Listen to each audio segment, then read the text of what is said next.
మహారాష్ట్రలోని పూణే నగరంలో ఉన్న శనివార్వాడ కోట చరిత్రలో రాజకీయ శక్తికి, గౌరవానికి, అంధకార మిస్టరీలకు నిలువెత్తు నిదర్శనం. పేష్వా రాజవంశం నిర్మించిన ఈ కోటలో జరిగిన సంఘటనలు ఇప్పటికీ ప్రజలను ఆశ్చర్యపరుస్తూ, భయపెడుతూ ఉన్నాయి. ఈ కోటను పేష్వా బాజీరావు 1732లో నిర్మించారు. నిర్మాణం పూర్తిగా రాతితో కాకుండా చాలా భాగం టేకు చెక్కతో నిర్మించబడింది. శనివారానికి పునాది వేసినందుకే ఈ కోటకు శనివార్వాడ అని పేరు వచ్చింది. పేష్వా రాజవంశానికి ఇది సింహాసనం, అధికార కేంద్రం. శనివార్వాడ గురించి చెప్పినప్పుడు అందరికీ ముందుగా గుర్తొచ్చేది నరభక్షణం చేసిన రాత్రి అనే భయానక మిస్టరీ. ఈ కోటలో జరిగిన అతి క్రూర హత్య ఇంతవరకు పూణే జనాలను అందరినీ కుదిపివేసింది. ఆ భయంకర ఘటన నారాయణరావు పేష్వా హత్య. నారాయణరావు పేష్వా చిన్న వయసులోనే సింహాసనం ఎక్కాడు. అతను పై అధికారులను, ముఖ్యంగా అతని మామ రఘునాథరావును నమ్మలేదు.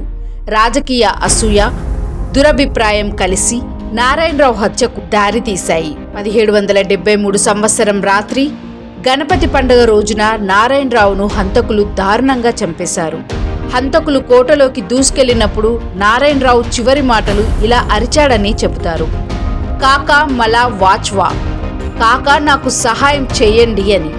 ఈ అరుపు ఇప్పటికీ పూణేలో అత్యంత దురదృష్టకరమైన చరిత్ర మిగిల్చింది. ఈ రోజుకి కూడా వినిపించే ఆత్మ అరుపులు శనివార్వాడ మిస్టరీ. ప్రతి అమావాస్య రాత్రి కోట చుట్టూ, ముఖ్యంగా ఖాళీ గోడల దగ్గర కాకా మలా వాచ్వా అనే చిన్నపిల్లాడి వంటి అరుపు వినిపిస్తుందని పలువురు చెప్తారు. రాత్రి వేళల్లో కోట దగ్గర గస్తీ పెడుతున్న కొందరు పోలీసులు కూడా ఈ శబ్దాలు విని వణికిపోయిన సందర్భాలు ఉన్నాయని ప్రచారం. ఈ కారణంగా రాత్రి తర్వాత కోటను ఎవరిని అనుమతించరు. ఇది భ్రమ, వాస్తవమా, ఏది నిజమో ఇంతవరకు రహస్యమే. 1828లో జరిగిన భారీ అగ్ని ప్రమాదం కోటలోని చెక్క భాగాన్ని దహనం చేసింది. అగ్ని ఎలా చెలరేగింది, ప్రమాదమా, కుట్ర, ఇది కూడా ఎప్పటికీ బయటపడని రహస్యం. ఇప్పటికీ కోటలో మిగిలింది కేవలం రాతి గోడలే.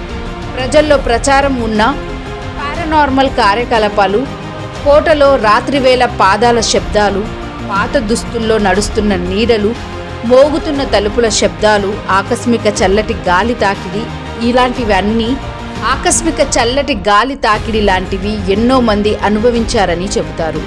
అసలు సైన్స్ ఏమంటుందంటే, పాత రాతి గోడల్లో శబ్ద ప్రతిధ్వని కారణంగా ఆ శబ్దాలు మనకు భ్రమగా అనిపించవచ్చు. వాతావరణ ఒత్తిడి, మార్పులు, గాలి ఒత్తిడి వల్ల తలుపులు మోగడం సహజం. కానీ నారాయణరావు హత్య కథలోని భావోద్వేగం కారణంగా ప్రజలు ఆ ప్రదేశాన్ని హాంటెడ్గా భావించడం సహజమే. అయితే అన్ని మిస్టరీలు తార్కికంగా చెప్పలేము అని చాలామంది స్థానికులు అంటారు. శనివార్వాడ కోట చరిత్రలో రాజకీయం, కుట్రలు, దుర్మార్గాలు, అగ్ని ప్రమాదాలు, అతీత సంఘటనలతో నిండిన ఒక మర్మమైన కోట. ఈ కోటలో జరిగిన గతం ఇంకా ప్రతి రాత్రి పూణే నగరాన్ని గడగడలాడిస్తూనే ఉంది.